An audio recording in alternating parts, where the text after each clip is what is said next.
Brought to you by...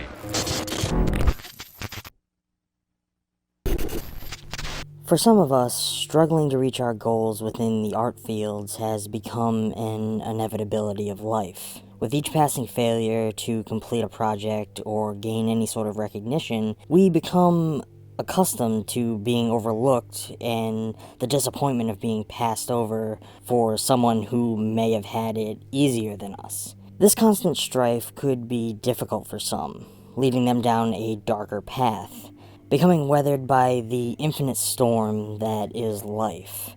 They may lose the light that once made them shine and find comfort in the negativity in life, or seek some sort of small thrill in less than legal actions.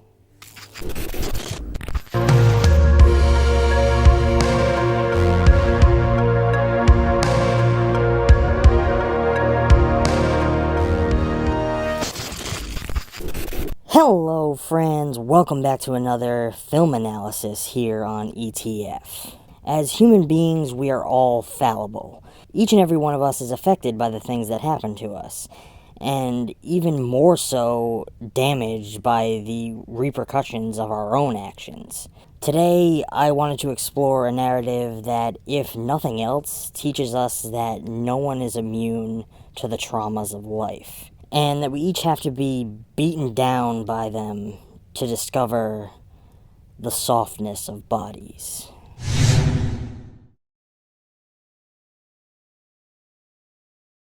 Charlotte is an American poet living in Berlin, struggling to find recognition for her work.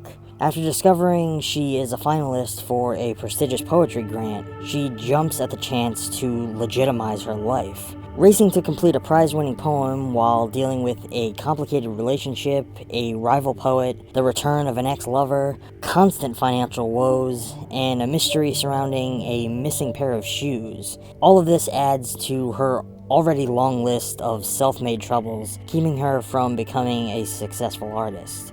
At first glance, you might think that this is something that you wouldn't normally find here on ETF. The films that I usually cover are more obvious in terms of the horror genre. This one is actually labeled as a comedy drama, and in many ways it does showcase those genres in some form. However, my view of this film was through a deep shadow. For me, it existed in a much darker place, showcasing a hollow emptiness, a horror of life, that many feel as they wander through their existence on this planet.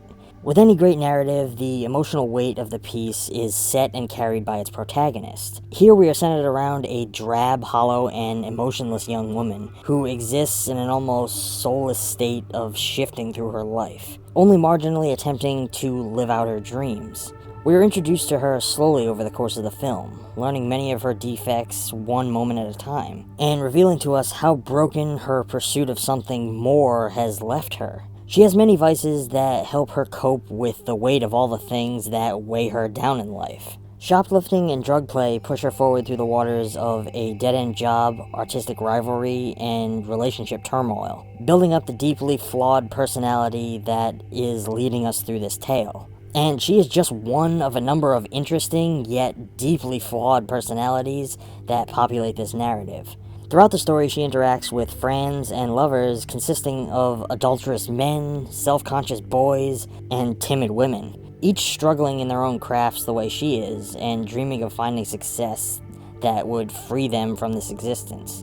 There's a palpable fog of nihilism that envelops the entirety of this film. It creates a feeling that nothing in life matters, and that we only exist to be beaten down in the pursuit of something greater. The visual style of the piece emulates the more slow artistic aesthetic of films from the 70s and 80s, with gorgeously framed wide takes and a dark lighting scheme with washed out color choices that clash warm and cool tones beautifully. The film utilizes its wide angles to create a feeling of constant inadequacy around our protagonist, somehow allowing her to feel small within her own world while her presence still dominates the frame. The film score is often a dark mix of synth and smooth ambient techno that creates a soft and hypnotic drone to the piece. Much of the music throughout is diegetic, existing within the narrative structure itself, rather than making use of a more traditional musical setup. For me, this made the experience feel more lived rather than viewed,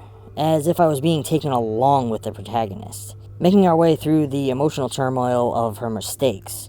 Day to day, we become a spectator to the formation of her art, in the form of this poem that she has begun to develop in her mind. We witnessed her working through this poem multiple times, each time as a new verse is added. As we reach the climax of this story, we are brought to the completion of this poem as she presents it to the grant committee. But what she presents to us is not the poem that we expect. It is vastly changed from what has been developing over the course of the story. What we are given is a dark viewpoint of our character's world, an acceptance of what she herself has become, as she presents herself and her actions for judgment to a higher power. The title of the film itself speaks measures to its overall theme, and the message that it is attempting to convey. We're witnessing the story of a woman who has seemingly hardened herself to the harshness of the world. She projects this cold, stone-faced facade that gets her through life.